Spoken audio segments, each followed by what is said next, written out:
So whatever we're working on, a skill we're working on in reading, that's the skill that my writing is focused on. I get the question, well, how do you know? How do you come up with the writing prompt? How do you teach the writing if you do not have a curriculum? So I created this document that aligns with my reading to show you how to create a writing prompt. If you are somebody that does use AI, let me give you a disclaimer about AI. AI works better when you tell it what you want. But if you don't know what to tell it, it's going to give you something generic. And then you're going to be worried about, well, is my child learning or why they're still struggling? It's because it's just giving you something generic. So if you use AI, which is great, I use it for a lot of things, but with creating this writing prompt, you can go through these steps to create your prompt. I'm going to show you what I did, or you can just copy and paste it and drop it in AI and tell AI what you want it to do. So either way, either way, it's fine. So we teach writing through real life. This week, our writing is.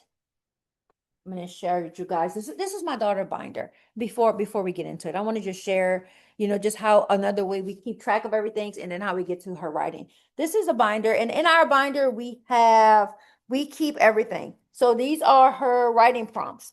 So this week, if you can see it, her writing prompt is on similarities and differences in the movie Matilda and the Vander Beeker's book. So we are going to be looking for those differences and similarities connects to our reading using a movie that she loves to watch and the book that she chose. Now I want to show you how we created this actual writing prompt. So we always connect it to real life. We always connect it when your child, when it's connected to something they love instead of a random prompt, then they are more likely to be excited about it, be more involved. Let me tell you, that's half of the battle. If you can get them excited about writing, then you can teach them what you need to teach them. So we always start with something. So we have a movie and then we have a book that we're going to be comparing and contrasting the characters and the problems and the settings and stuff like that in the story.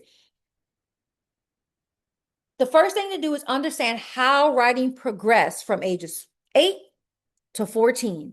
You have the basic stage, still connected to the basic, the building and the meaning. What does it look like from 8 to 10? Simple sentences, short paragraphs. They can describe the events and the characters, but they may struggle to explain different ideas. It's okay. Spelling, capitalization, punctuation, developing ideas, jump around without clear transitions. That's what she needs to do. The goal for this basic stage is to help her to be able to tell me what happened clearly, in order, and begin it from beginning to end, or whatever the skill is that we're working on. So in this instant, it's going to be on comparing and contrasting the different themes, the characters, the settings in that story. So if you know what it's supposed to look like at every stage, then it's easier to create the prompt. So this is step by step how we're going to do this. We're going to start with identifying the reading skill. We're working on compare and contrast. Then we're going to choose a real life experience. We are doing Vanderbeekers because that's the book that she's reading. And we are doing the movie Matilda. Matilda is her thing right now. She watches it more often than I should share, but she loves it. Kids, when they find something they like, they keep watching it over and over. So we're going to be comparing in those. So that's the things we're going to use. But you can use movies, you can use shows, you can use books, you can use stories, you can use games, you can use hobbies, you can use outings, you can whatever it is that you want. And then we're going to connect the experience to the reading skill, which is compare and contrast. I'm going to show you the prompt too after we finish. So how do you write the prompt? You introduce the experience, you ask a thinking question, and you explain what to include. This was an example of one we did for Mario's Big Adventure. We had just saw the Mario movie, so we knew the second movie was coming out. So we watched the first one, we watched the second one, and I'm just going to go through the prompt with you. In Super Mario Brothers movie, Mario never gives up, even when people doubt him and odds seem impossible. So that was the first step, giving something about it. This was on our lesson on theme.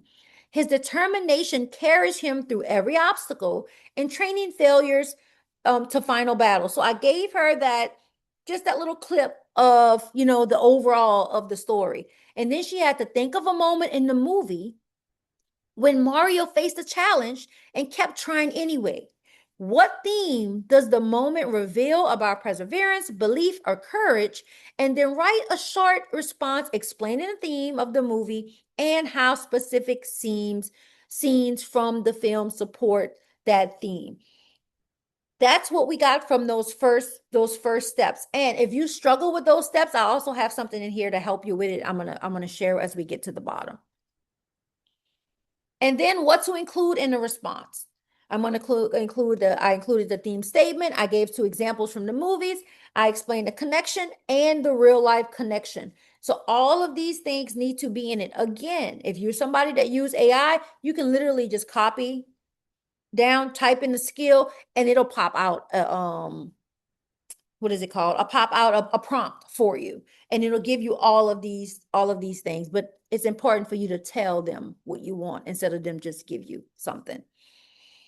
And then how we do our writing. So on day 1, understanding the prompt, she answers the prompt on day 1. That's what she does on Independent Day on Monday. On day 2, we sit down and we revise it together. So that's where the teaching comes in. I allow her to grapple with it first.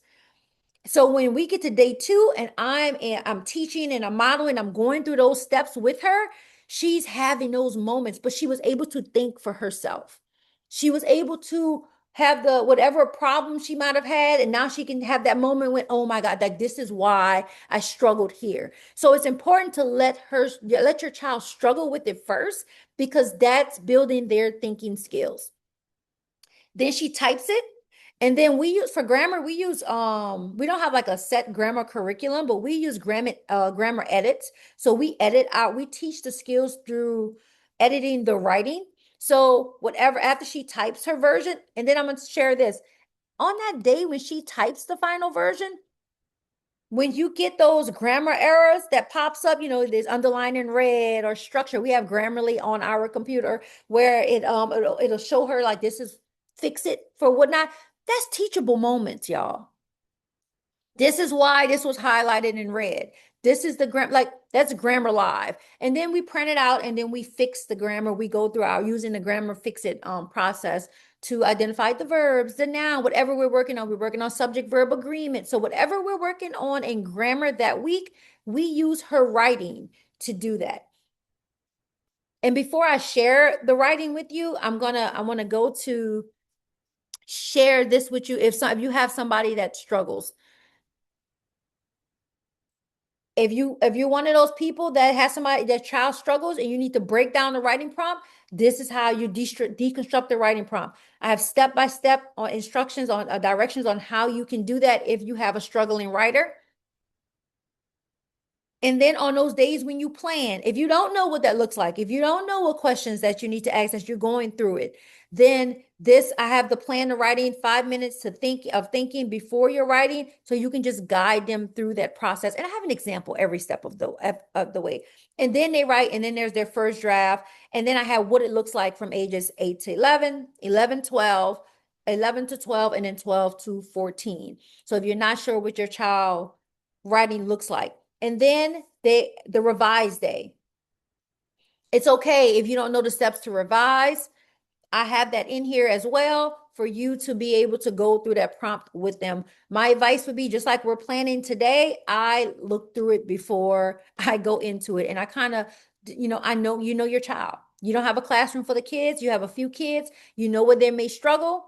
So you will know what parts you need to really like hone in on when you're going through the process.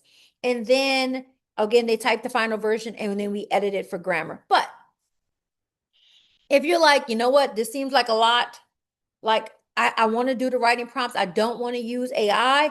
Every skill in reading that we teach, I have created a prompt for it. So let's go through, this is one what theme would look like. This is one if you're working with, well, the whole process, I gave the whole example through theme, so you'll be able to see that. But let me find it. Okay. Understanding characters and setting events. If you're working on that, here's a simple prompt. You can just drop in whatever your movie, your story, you can just make it fit whatever you're doing. But this example, when assigning this prompt, encourage your child to choose a specific scene rather than trying to summarize. But this is the prompt. Picture a book, whatever that book is, Vanderbeekers, or a movie, or a show. Describe who the main character is, where the story takes place, and what important event is happening. Explain why this is important. The who, the where, and the what. So you just have to plug in what you're using. So if it's hard for you to create a prompt, you don't know what it's supposed to look like, this is it. Going back to one of the previous pages in the guide, it'll tell you what it should look like, which you should include for each of the different levels. So if you need to say, give me 2, 3 details to support your answer, that's in there as well. And I give you this for every single skill. Again, if you're on here today, if you share your email address with me, you don't have to put it in the chat. You can just if you're coming through Facebook or Instagram, you can DM it to me and I'll send you this guide at no charge. But that's how we're doing writing. But I'm gonna go ahead and stop my screen because I want to show you the writing process. So we just started this one. So she did her independent. We doing market day this week, so we're kind of thrown off. So our days are thrown off. So we started a little late, but this was the one from this week. Her next step will be to sit down with me today and we are going to revise it. If you follow my Facebook page outside of the group, you'll see that we don't really stick to like a Monday, Tuesday, Wednesday, Thursday, Friday. It depends on what's going on in the week. The only thing I do stick to is like Monday being Independent Day because that's my prep day. But I want to go through one that she previously done.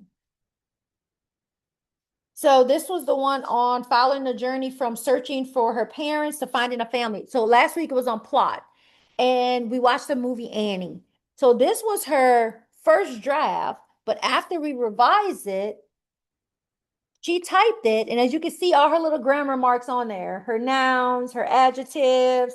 We didn't have any which clause we were working on. She has the skills that she was working on at the bottom, and then we identified it and used this, like we use this as grammar practice. So that's what it looks like every week for us for writing. Whatever our reading skill is, we build our writing skill around it. I'm going to share some sample prompts that we have previously done. I just keep them all in one document just to show you how we build it around everything we do. So this particular first set of writing prompts, we're building up to write a narrative. So instead of just doing one big narrative and her going through all the steps, learning all the components of a narrative, we teach it through the reading and through our writing. So this one was on a trip to the bakery. This one, she had sensory narrative prompts. So talking about like the senses, what are the things that, that you smell and you see, our 5 senses. The next week we did it on baking cookies with mom. Again, it was a story. Write a story about baking cookies with your mom. Start when you gather the ingredients and when the cookies come out the oven. And so we were talking about sequencing in here. She had to include dialogue. She had to include her sensory details. But as you can see, as we go through these, it's built around our day. It's built around our experiences. It's built around what we're reading. Same skills are being taught. It's just she's more excited about reading because of it. She's excited about writing. She did not like to read in school. Math is her strong subject.